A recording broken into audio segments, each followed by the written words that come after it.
How to create Facebook Marketplace. The very first thing you want to do is to head over to your application Facebook, enter your login credentials, and then sign into your account. It will land you on this homepage. Once you're in here, head over to Marketplace section at the bottom. But if you don't have this option available in your page, then what you want to do is simply go back and head over to your profile at the bottom right corner. Scroll down and move into Settings and Privacy. Click on Settings. Inside Preferences, move into Navigation bar and then click on Customize the bar. Over here, the Marketplace option might also be hidden.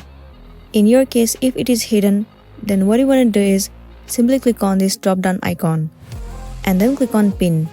Once you click on Pin, the Marketplace option will be available to you.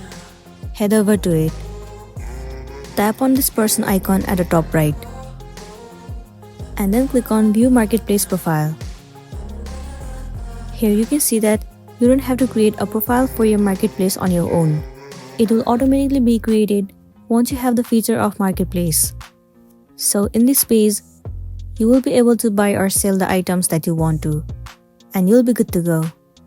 So that's it, and this is simply how you can create your Facebook Marketplace account. I really hope this video is going to be helpful for you. Thank you for watching it till the end.